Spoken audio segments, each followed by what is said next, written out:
Welcome afethu Bingelela. Welcome to another episode of Abazingeli Belaphi Beqiniso TV. Abazingeli Belaphi Beqiniso TV. Enza njena ke mntaka mama ukuthi uyaqala ukuyibona le channel. Ngiphushele leli button elibuvu elikhuphuka njengesitimela samanzi ukuze njalo mase sikhipha ivideo nibona ngale button selikhuphuka ukusho ukuthi cha seziyakhala. Namhlanje bafowethu ngithatha seke sihambe nabazingeli sazozingela inyanga ile kwamhlaba uyalingana. Njengamanje ke ngisesigodlweni nomkhulu ngizomdedela umkhulu azethule kubalandeli abamaziyo futhi nabalandeli abangamazi. Thiwa thokoza mkhulu sawubona. Yebo kunjani? Siyaphila mkhulu wami, ngabe ninjani Nkosi yami? Ngiyaphila kunjani kuwe? Siyaphila mkhulu. Siselizwile udumo lwakho.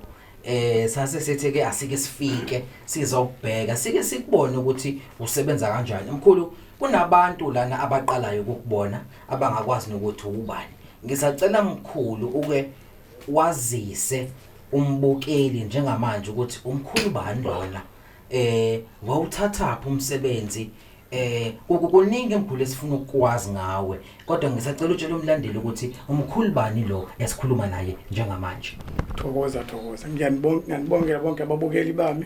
Yes. Mina ngubaba Jali, umkhulu Jali. Mkhulu Jali. Yebo ngiphuma ke emhlaba yalingana. Okay. Kade umsebenzi ngiyaqala ngafunda kudala bangifundisa abantu abadala. Yes. Mangizala ngize kuzosiza abantu bahlupheka abanenkinga. Bonke umuntu unenkinga akaze kumina ke azongibona ukuthi ngizomsiza ke inkinga onazo. Yes mkhulu. Thokoza. Yes mkhulu, qhubeka mkhulu. Wakimoto unenkinga ukuthi mhlawumbe ulahlekele inkomo. Yes. Ungeze kumina ngizokubuyisela ke inkomo zakho. Okay. Noma umsebenzi akuhambe kahle. Yes. Wena uzongithinta ke mina ke ngitholakala noma kubi Facebook, ku WhatsApp uzongithola noma ungangifona ku video call. Na ku YouTube isebezokubona. Yebo uzongithola khona ke futhi. It's inamba yami is 0670 30 8582.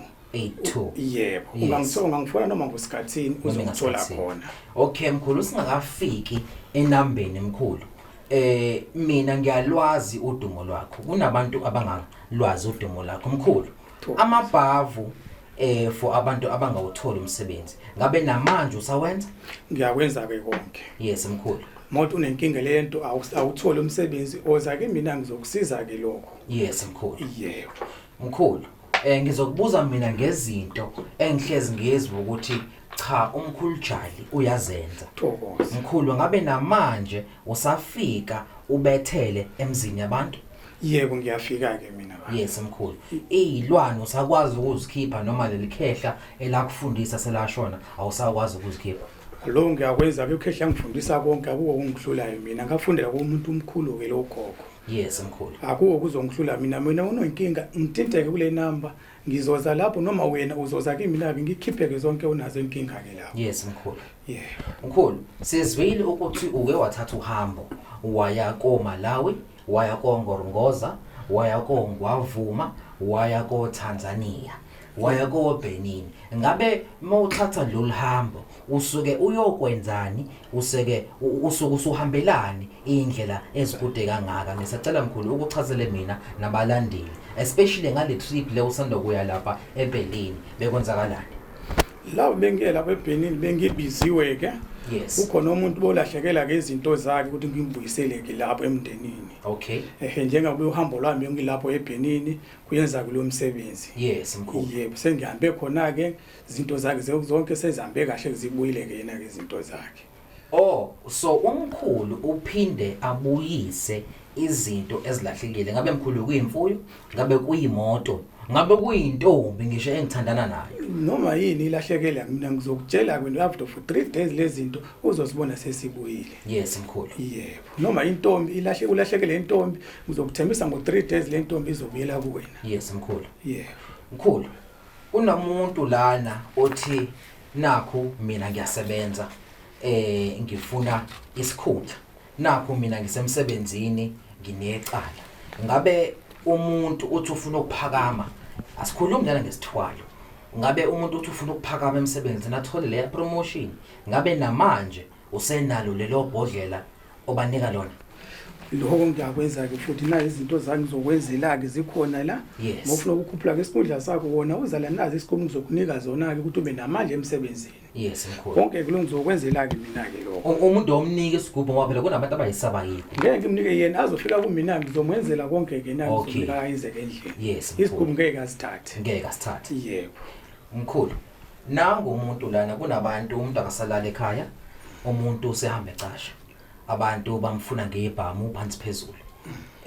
Ngabe mkhulu into yesibhamu noma into yezitha namanje usayenza leyo wayilandela lapha eMalawi? Iyona ngayilanda ke eMalawi la futhi kuyolanda khona eMalawi ukuthi ngithathe ke lezi zinto ngibasiza abantu banenkinga bahleze kuyicasha ukuthi bafuna ukubaleka bayenze njani ke lokho ngiyakwenza ke mina.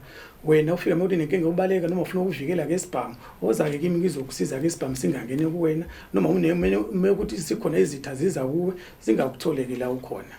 Umuthi wecala mkhulu uyawugaya? Ngiyawugaya ke lo muthi wecala. Yes. Icala la kulisusu wena ungakholwa ukuthi icala lami selisiswe kanjani. Yes mkhulu. Yebo. Mkhulu, njengamanje ngithe ngibuka phansi ngabona igola, ngabona into ekuthiwa isigubhu.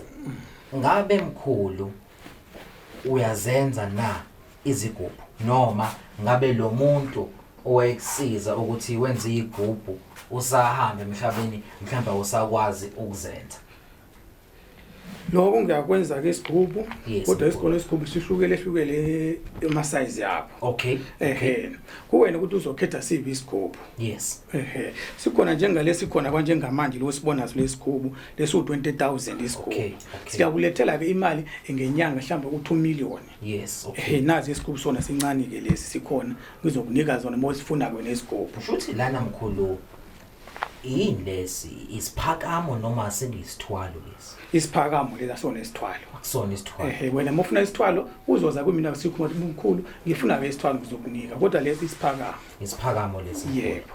Mkhulu, uphondo lwemali ngabe le ikhaya sisakwazi ukulithola noma suwayeka ukulenza? Uphondo uyaluthola nalo ke la ekhaya. Yes. Mawufika uyaluthola ke futhi nalo. Yes mkhulu. Kuzodependa wena uzofuna iphi indlela uyithole ngayo ke lo phondo. Yes mkhulu. Yebo. Mkhulu, yazi lana mkhulu ngoba ngiyakwazi abalandeli abangakwazi. Ziningi induku onazo mkhulu, induku zoshukela, induku ilungu mkhulu namanje usavungiwe ngalo namanje ilungu usalapha mkhulu. Ngiyayilapha ke lokho. Yes mkhulu. Njengoba ngihambe ke eMalawi futhi bengiyozama ke lo munye umama kuyomlapha khona ke lo. Yes mkhulu. Ngilaphe yona ke ngibuye ngimsize na futhi lapha manje uhamba kahle ke lo muntu. Yes mkhulu. Yebo. Mkhulu, kunabantu lana abathi sebekhathele ukuhlupheka. Yebo. Sebehambile bazama kodwa akusebenzi lutho. Yebo. Before ngingene kwinto yemali, Yeah. ngabe mkhulu ngobe ngiyazi umkhulu uyakwazi nokusebenza nangedlozi. Ngabe mkhulu uyawulungisa yini umsamo noma uvale amanzi amnyama angena kuleli khaya? Ngiyakulungisela ke konke ngifike lapho ke ngizosusa ke into eminyama emgqekeni lakho. Ngizosusa ke konke silungise sigcinise umndenini wakho konke kuzohamba kahle nawe izobona ukuthi umndeni uhamba kanjani ke manje. Balendele Sport TV lesi esikhuluma emhlaba ngibona ngamehlo ngamba usuku lakho lokugcina. Njengoba ngibuza umkhulu ngalembuzo lena izinto engimazela zona noma izinto mina esengizwile. Mkhulu, Yeah. ngisacela sithi ukujula ke manje. Yebo. Ngisacela sike sikhulume ngento yokuphila. Abantu mkhulu bahluphekile abantu abanamali. Abanamali abantu angazi mkhulu ukuthi njengoba silana abantu ngabasiza kanjani? Le ngiyakusizela nginazo isikwama ngakwenza ke isikwama. Yes. Ukuthi uthole imali. Yes. Njengamanje ngakwenza nawe ubone ukuthi nabo abantu nayo imali singenzile ke kusikwameni. Imali mkhulu anguzwe kahle uthi wena kumina ukwazi noma igubhu zakho zikwazi ukuletha imali? Yebo. Isigumi sami sikwazi ukulethela ke imali endlini noma sebank singene ebank ngakwazi ukwenzela lokho noma singene esikwameni ngakwazi ukwenzela ke futhi lokho. Mkhulu, njengabazingeli thina sayisikholwe angazi noma niyayazi lento. Sayisikholwe ngokubona. Yebo.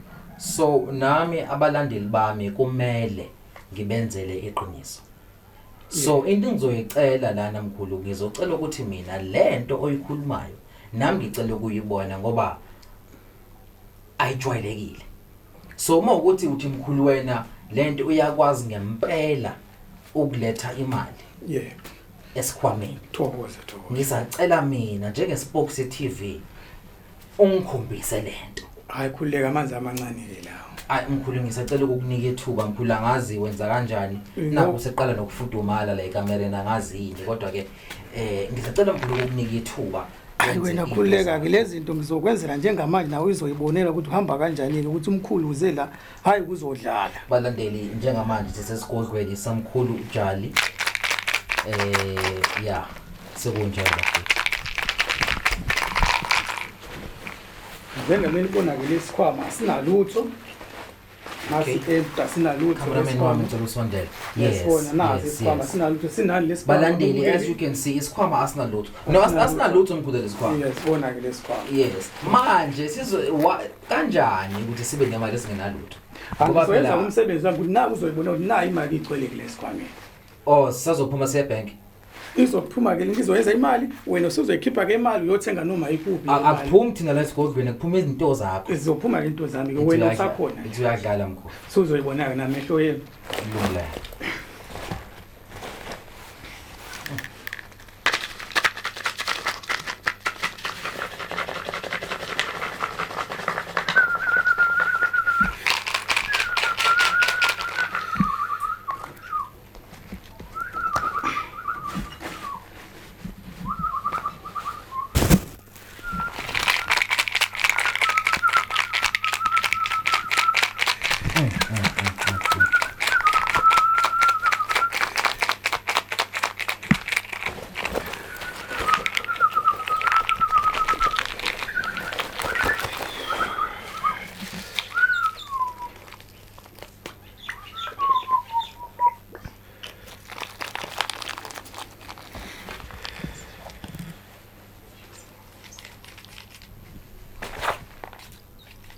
Mkhulu lento ayinabungozi lento. Abuko bungozi umsebenzi bana awuthintele uthi umndenini wakho lo amandla ami ke lawo.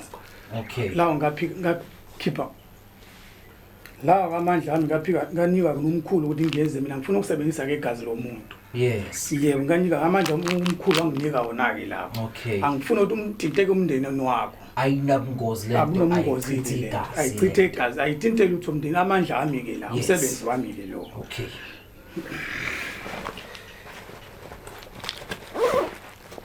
Ilento emkhulu engiyizele la ekhaya ngiyezwa mina ukuthi uyabethela ngiyezwa ukuthi uyacupha ngiyezwa ukuthi wenza konke kodwa ngifuna ukubona lo msebenzi lo.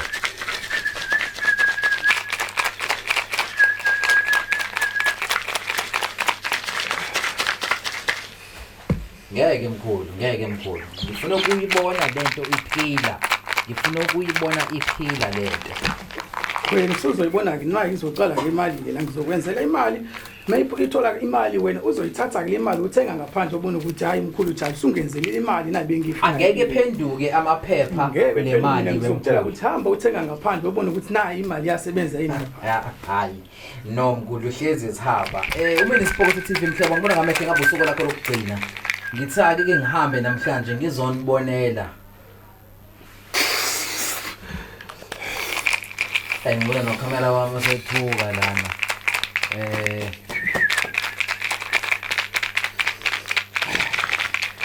asike sibone abazingeli asike sibone abalandeli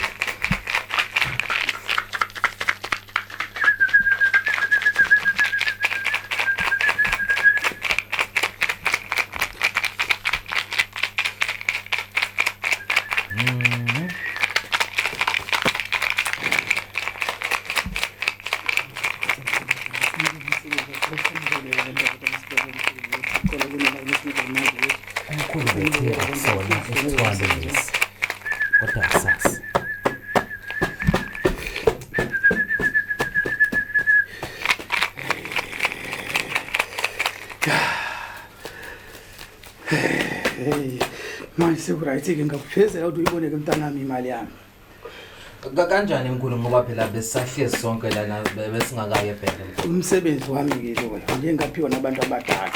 Hayi ngize la kuzodlala nabantu. Ngize la kuzosiza abantu abebakhala bona. Nanibonele ukuthi hayi namkhulu uJali uyasebenza akuvule mkhulu mhlawumbe sibone ukuthi ngempela iyenzeka lento ngoba mina hayi ngeke mkhulu. Nayi ke imali yayibona. Nayi imali engishoyo nayi. Mkhulu le mali le iyangempela le mali lenkulu. Nayi ngokunika wena ke hamba uthenga noma yini la ngaphandla uthume noma banika ithengeke ubone ukuthi hayi nayi imali yangempela ukuthi iyasebenza ke la. Hayi imali ngoba nje lento imali yangempela mkhulu lento akuwona amaphepha. Le mali mkhulu ngingakwazi ukuyithatha ngoyifaka ebank. Njengamanje ngazifaka ke ebank noma yini angeke ukuthi sengihleze endlini isephenduka amaphepha. Wena nephenduka amaphepha phela ke mina ngizokubuyisela izinto zami lo muntu lothi unenkinga ngizombuyisela ke izinto zakhe. Mina ngiyakuthembisa ukuthi ngeke ngikunike amaphepha. Angizange la kuzodlala nabantu. Mkhulu lento ikhiqiza imali engaka ngabe mkhulu ayinabo yini ubungozi lento? Ayikho ubungozi konke ke lo angichithi angikwazi ukuthi indaba igazi lomunye umuntu la. La amandla ami isiqubu sami ngaphiwa nabantu abadala. Yes. Hayi ukuthi ngize kuzobhikiza ke imizi yabantu. Yes. Kuda hambe sibulala bani angikwenzeke nanga umsebenzi wami ungivikela konke. Cool. Kunabantu osomathenda osomabhizinisi kunabantu abasifunayo lesikole.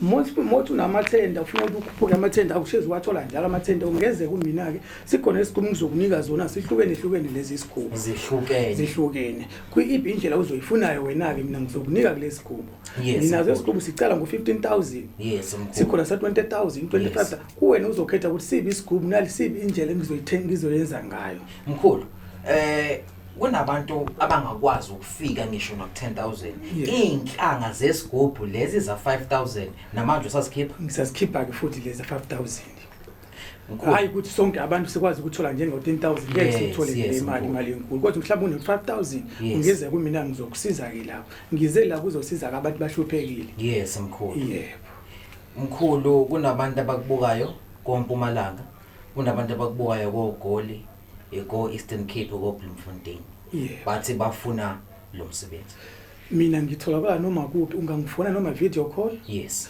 mina awungithumele imali yes wena uzozizela kumina nginale imali siyenze kuphambi kwakho imali hayi ukuthi ungithumele ke imali yes angiyenzeke mina lokho mkhulu inamba yakho ngisacela even though egijima phansi la escreenini kodwa ngisacela unike abantu inamba otholakala kuyona inamba ngithokola kuyona 06 70 30 85 82 ngicela siphinde kokugcina mkhulu 06 70 30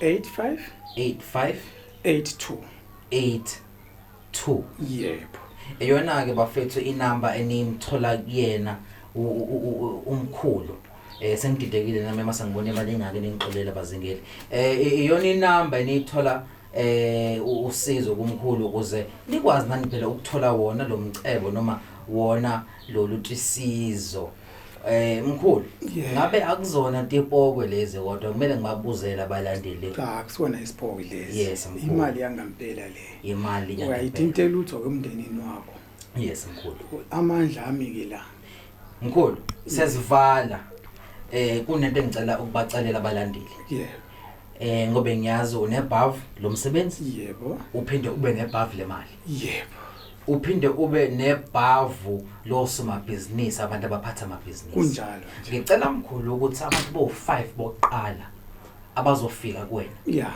basho ukuthi ivideo bakubone kubazingeli thokoza ngicela ukuthi abantu bo5 ubanike lensebenzo ngemali ephansi emkhulu singabaniki o 10,000 mkhulu ngicela nje ubahlisele abantu bo5 bokuqala abafikayo kuwena bathi bayibonile le video mkhulu okay ngizobanika nje abantu bawu5 ninga imali 7,500 rand yes abawu5 kuphela mkhulu laba sebenza ukufika ke labo abantu ngizobanika ke le 7,500 ungayenzela ke imali instead of umuntu ukuthi akhiphe lo 30 abantu bokuqala bawu5 kuphela ngo-7.5 7.5. hayi kabazengeli balandeli ngabe niziphuthisele nina mina wami u7.5 nje sengiyawulungisa bafowethu mina iSport TV mhlaba ngibona ngamehlo ngabe usuku lakho lokugcina mkhulu Jali Thokoza asengihamba ngisacela mkhulu ukusishare namazwi kwabantu abakubukayo nabalandeli bakho mkhulu yebo bongani ababukeli bami la ngize ola kuzosiza abantu monenkinga ozake lana kuba bajali ngizokusiza noma iphi inkinga unayo ungifonele kuWhatsApp noma ngamfonela ngevideo call noma ngosikhatsini ngiyatholakala noma kuphi eMpumalanga eGoli noma kuphi ngiyatholakala yes wena mofuna ukuza ungazizela kimi ke esigodleni sami ngizokwenzela lezi zinto oyifuna zona yes mkhulu yebo abantu bokuqala bawu5 bazoyithola insebenze ngo7500 instead of u30,000 umina ke Sport TV mhlaba ngumna ngamehlo ngabe usuku lakho lokugcina please do subscribe and share subscribe and share angisekho kabafethu